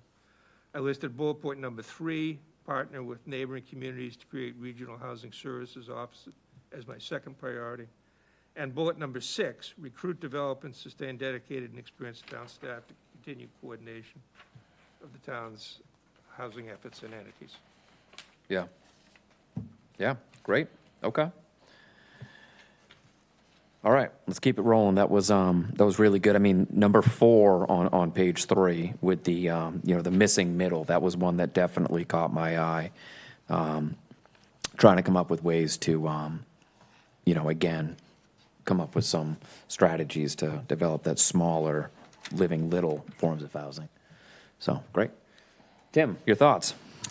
I would agree with Bob. Actually, my first one, or top priority that I had originally thought about was number 4. And exploring different types of housing and smaller formats of housing, and looking into the state Chapter 40Y starter home zoning.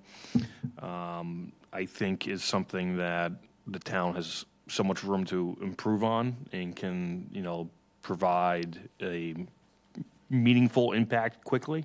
It still requires zoning change and to go through, but some of these are kind of fast fixes that have a small impact, big ambitious things that could take a long time. So I think that has the ability to kind of check a lot of boxes for our needs. I also had the bullet point number 3 as my second priority. Kind of for the same reasons of bullet point number 4. And, you know, the only thing with it is multi-unit development is kind of a tough word to throw in with, you know, historic villages and our town village concept. But I do like the concept of producing or allowing for smaller residential units in our village centers. You know, for instance, you know, I grew up in Barnstable Village, so did you. You know, Yeah. if you go through Barnstable Village, you know, there's actually a lot of residential units in all of those, you know, like above the, you know, village store, you know, and there's a single-family home that's attached to a law office, that's attached to a thrift store that, you know, then they had an apartment over here. So, and all of that is not allowed by right now. You know, it's all kind of pre-existing, non-conforming. It's been around for a long time. So, you know, I think focusing in on that, it can promote and provide different housing types in our village centers, which is a great place to ensure life for our villages. And the only thing on this first page that I was a little hesitant on was actually bullet point number 6, only because it says in the wording by requiring a higher percentage of affordable housing units. Yeah. And, you know, I don't think that specifically that one thing is exactly what would produce the best effect. You know, if we were to increase the inclusionary zoning from 10% as it is now, or maybe it's 12%, you know, up to 15 or 18, you were getting up close to the 40B level, Right. where we're losing a lot of the other benefits we have for the other planning purposes in our town. Yeah. I do agree with like the rest of that bullet point, but just because it says that in the first sentence, I was a little hesitant. It's kind of relaying the wrong top line message. It's tough because, you know, I have mixed feelings on that one as well, only because, you know, if it went from 10 to 12, I think that would be great. If it went from 10 to 20, I think you would see development stop. And that's why I'm kind Or of... they'd all be 40Bs and they wouldn't listen to any other Right. you know, thing that we're trying to produce in town. Yeah. Yeah. Sorry. And then on the last page, I also agree the coordinating with the wastewater management and the sewering and you know, our infrastructure design is very important, as well as everything else that got highlighted here. You know, it's kind of tough to prioritize and highlight just for It is, they're all great yeah. for different kind of aspects, but you know, that would be kind of my top line, and I would say I'm just a little hesitant, really just kind of with that wording on 6. Understood. Before we go to Michael, the current 5 favorites, 1, 7, 15, and 3 and 4. So, again, number 1, which is extension of that tax exemption. Number 3, which Bob and Tim just spoke about. What I like about 3 is the words consistent with the local comprehensive plan, so that it will align with the work being done there. 4, I think, is great. And then, again, 7, there were some good comments about 7, and we all seem to be in agreement with 15 on page 4. So just want to give that update before we go to you, Michael. Michael, your thoughts? Great. Yeah, I mean, I believe this is all great strategies, obviously, you know, as I reading all through this. However, I do have a question regarding number 6. You know, like I would like to know what's the higher percentage of affordable unit be like. But my, you know, those that I've chosen is bullet number 1, number 2, number 4, number 7, number 8, 15, 17, and 22. These are those that I think it's important. Yeah, well said. All right, so, I mean, look, I don't have official scores and votes and tallies and over here, but, you know, based on the conversation, the dialogue, it does seem like, again, 1, 3, 4, 7, and 15. And I'll quickly just highlight those one more time. I'll go one at a time and then look to the board to see if I'm on the right path or not. Number one, again, is the extension of that tax exemption to try and create more year-round rentals for income eligible tenants. Anybody strongly opposed to having that as a recommendation? Go ahead.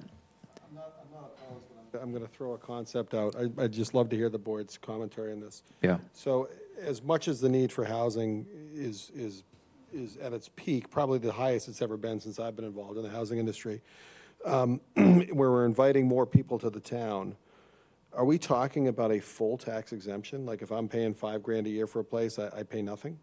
No, I think what it's, well, I think the concept is to, I think the concept is to mirror the current exemption. Is that? Residential exemption? Yeah. Yeah. Okay. Yeah, exactly right. That, at least that's the thought, but I mean, as you're developing out a rental exemption, you could adjust that accordingly to lesser, so, or whatever, so Yeah, choose. completely exempting a property from taxes would not be my, I just want to be clear on that. Agreed. Zero, I mean, it's Yeah. awesome. Yeah. Right, I would totally do it. Hey. Yeah, what are you Like talking tomorrow, about? I will move out of my house tomorrow. Right? Right? So I don't, you know, when I get excited about something, there's certain ones you shouldn't jump on. Right. Yeah. So let's not vote for that one. Exactly. Yeah, a reasonable exemption strategy would make sense. Right. Complete vacation of people's tax liability would not. Well, and certainly we could include language in the memo that says to mirror our current residential exemption, right? Right, Jim? Yeah, okay. And actually, our current residential exemption is like 20% off of the evaluation. Is that how they do it, or is I think it just went up, isn't it? 25? Last year, they voted 25%, I believe. I believe they have to vote it each year, so I believe it's 25 right now. And isn't there a cap they can go to? Can't go higher than like 30. Yes, although the seasonal communities, I think, is adjusting that some potentially, but again, we're not a seasonal community at this time. Great. Okay, Nothing and is then free in America, that's for sure. indeed. Yep. Number 3 was again supporting that village scale mixed use, multi-unit development and redevelopment consistent with the local comprehensive plan. Okay. Number 4 was anybody strongly opposed to emphasizing that as a priority? Bullet number 3. Okay. Bullet number 4. A lot of positive comments about that, which is identifying zoning amendments and other strategies to support the missing middle and living little forms of housing, such as allowing single-family home conversions, duplexes, cottage clusters, townhouses, tiny homes, and even mentions 40Y. So I think that's an excellent item to prioritize. Anyone strongly opposed to prioritizing number 4? Okay, the next one was bullet number 7, which was consider regulations and other policies focused on short-term rentals, again, which we're going to word as banning corporate-owned short-term rentals following the lead of New York and Nantucket. Anyone strongly opposed to including that language in our priorities? All right, and the last one was pretty much unanimous, which was, again, number 15, closely coordinate implementation of the town's comprehensive wastewater management plan and housing planning to address, natural resource protection and housing needs. I just have one. Yes. I wanted to say, I do want to think about, or at least, we can't prioritize it now because it wasn't probably listed on the vote, but number 16, or my number 16, which is number 1 under capacity coordination, research, and education strategies, which is really, when we talk about the fact that who's the housing for, right? For people to come here and stay here and work here, right? They can work here, they can probably get a job, but they can't live here. Yeah. And, having both the town, because we talk about, the public schools for teachers, but, like the hospital or some of the other private industries be a partner in that. I think that's important because it's a win-win-win, ideally, right? They get employees, we get people who can do the jobs and work here and live here. I would love to see how that can be a priority, but I know we're trying to keep it to 5. So. Well, I mean, I have no problem adding an additional one. I mean, the workforce housing is critical to pretty much everyone sitting up here, so I'm completely on board with that. Want to tack that on as a sixth? Okay with that? Sure. Okay. My number one in that Yep. section. Was it? Okay, I like it. All right. Number 16. If I could just throw out something. Yeah, because otherwise I'll please forget do, it. please do. And what's triggering is the discussion we've had, all the points we're talking about, and, how to do this. It's really a question, really, for Jim.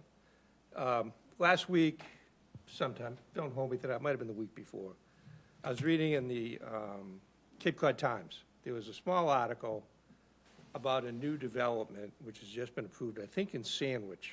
It's like 88 units or something like that, where the development proposal, which has been approved, as I understood the article, 80% was workforce housing and senior citizen housing.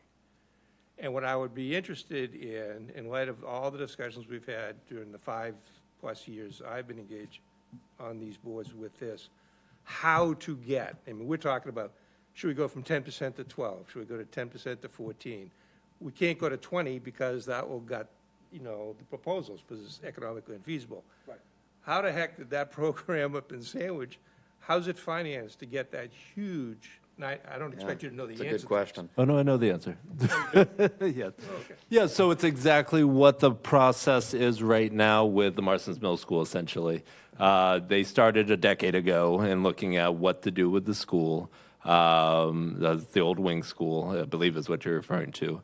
I believe, sold the property to a developer for a lower cost than probably what it could have been, but then provided subsidies through CPA funds and others to offset the land costs mainly, and then to essentially buy down some of the affordability aspect. I believe there's also a lot of state subsidies involved in that as well, much like a lot of the financial models that are being done here in downtown Hyannis. And then as they were planning for that property, they restricted it to age restricted in a certain area, workforce housing, which likely, I don't know the percentage of this one, but I'm assuming it's 100% and above, so area median income. So that's that higher affordability threshold. They'll probably allow for that funding gap to be less. So yeah, there was a lot of local and state subsidies that help provide the financial model to work, but then also in terms of the town, lesser cost for land as well as zoning that required age restrictions and somewhat higher affordability. Yeah. So my only suggestion then would be, now that we know generally how they accomplish that, what can we do to take some of those factors that you just outlined and somehow work them in, not as a separate bullet point, but work them into the related bullet points that we have, like encouraging town subsidies in appropriate places, encouraging this, encouraging that. Yeah, that's a great point, and we certainly could emphasize it further here. I think one thing that I think is to the advantage of Barnstable is we have a lot of those programs already in place. So, for instance, the encouragement of growth in downtown Hyannis, we have the growth incentive zone, and then we further that with our subsidies. Our tax increment exemptions are identified for mostly the east end of Hyannis, so it's a bubble within the growth incentive zone that then gives subsidies to redevelop in certain areas. And then I think one of the biggest things that we did is we got the heck out of the way. So we removed a lot of the regulations that would require developers to go through a lot of hurdles. So in downtown Hyannis, we removed a lot of regulations, and immediately we saw investment in the area. So I think that worked in a certain area. It's not going to work everywhere. And so I think Sandwich did absolutely the right thing in the wing school. And what we're doing with Marston's Mills is, each area of town needs to be specific and thoughtful about how they redevelop a location. And so, regulations that allowed for multifamily, and then furthering with tax incentives to redevelop that extra density in downtown Hyannis is definitely not going to be the same thing in Marston's Mills.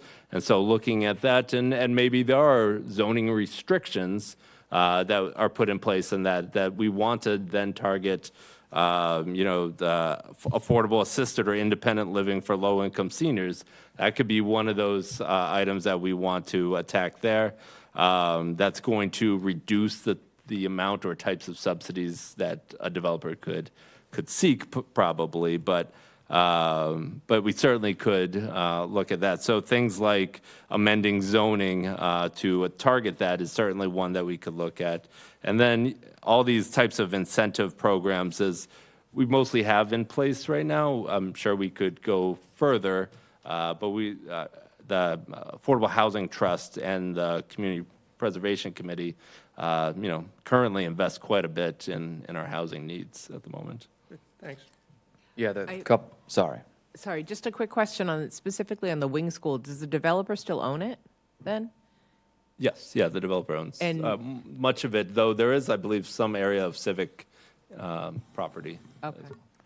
Thank you. Yeah, the two angles I'm aware of is that you could take a town-owned property, develop an RFP where you tell whoever buys it exactly how they need to develop it, exactly what the design needs to look like, and then you sell them that property for $1, so that, you're asking them to build more affordable housing than they could probably afford to do, but you're giving them the land for $1. And that's how they kind of work out the cost. And then the other one that I'm aware of through my work on the CPC is that the town could use CPC funds to buy a lot and then do the exact same thing. Come up with an RFP, best practice, a nice tight package of exactly what it's going to look like, sell it to a developer for a very low dollar amount, and then it's a very predictable result. Yeah. You know what I mean? So. Yeah, they did in Yarmouth at the Simpkins School 10, 15 years ago. Oh, yeah. Looks Oh, great. yeah, that's right. Looks great. Yeah, I've seen it at the schools where they, where population fluctuates, right? The schools are then not being used, but the ones that I've seen are then sold as like they redevelop it into condos and then sell it. Yeah. So I didn't know specifically on the wing school if it was. Oh, yeah. If it was owned by the developer. Yeah, the RFP can say whether it's for rent or sale or rent to own, whatever. Yeah, and if actually, I remember, because I was on the Sandwich ZBA, and the wing school, it was really early on. There was an initial, they had to come to the ZBA to start the kind of process with the developer and they were working, I think Mass Housing Fund was kind of helping the developer on the pre-development stuff. But I think it was not just a repurpose of the school. There was, I think, like the workforce housing was actually like a new building. New building. Yeah, and like that was kind of allowing some of that, but the town needed that subsidized, the cost to redo the school building. So it was the right type of project to be able to afford a developer to kind of subsidize what the town was, needing and, restoring the building. So it was kind of crafting that solution for the right property for exactly what they wanted to build there. Is the Simpkins School, are those condos or are those? I think it's age restricted. I believe it's apartments. Like a 55 plus thing? Right, It is, I believe it's over 55. Yeah. Right. Yeah, great project, great concept. I hope it's something we in the town pursue more. You think about all the meetings we've had in the past talking about these type of projects. Think about Dockside and others where there's a lot of focus on the design of what it looks like. When you do this, the town really leads the way and gets to decide exactly what it's going to look like. So I think it's a great concept. Yeah, so again, let me take a look here. So I think we're all in agreement of prioritizing 6 items, and getting late. I ready to go ahead and make a motion if everyone's all right with that. Any additional comments before we go for a motion? Is Jim bummed we're not going for number 21? That's 21. No, that's already done. That's already done. It's got talented staff everywhere. So, Jim, anything else before I make a motion? No, nothing further. Clear to proceed. Okay. Okay, here we go. So I move to recommend approval of the town's housing production plan to town council with the following 6 strategies identified as priorities. And the first one would be to pursue the extension of Barnstable's residential property tax exemption to Barnstable property owners that provide year-round rentals to income-eligible tenants. Number 3 would be, let's see, support village-scale, mixed-use, and multi-unit development and redevelopment consistent with the local comprehensive plan. I'm not going to read all of these, I'm just going to read part of it. The memo will include the full text. Number 4 is identify zoning amendments and other strategies to support missing middle and living little forms of housing, such as allowing single-family home conversions, duplexes, cottage clusters, townhouses, tiny homes, and potentially 40Y starter home zoning districts. Number 7 would be consider regulations and other policies focused on short-term rentals, specifically banning corporate-owned short-term rentals, following the lead of New York and Nantucket. Number 15, again from page 4, closely coordinate implementations of the town's comprehensive wastewater management plan and housing planning to address both natural resource protection and housing needs, and continue to support upgrades to wastewater infrastructure in the downtown Hyannis Growth Incentive Zone. And last, number 16, which is to explore public-private partnerships with the town's largest employers and opportunities internally with the Barnstable Public Schools, emphasizing workforce housing and seasonal housing for employees and students. And do we have a second? I'll second. Thank you, Bob. All those in favor? Matt? Aye. Mary? Aye. Bob? Aye. Tim? Aye. Michael? Aye. And myself, Steve Robichaud, votes aye. Excellent. Thank you for everyone's work on that. I think that's fantastic, and I think it gives town council a clear idea of how important this is to this board, to the town, and some strategies to prioritize and hopefully get to work on right away. Moving along on our agenda, everybody had a chance to review the October 28th, 2024 draft minutes. Yep. Do we have a motion to approve?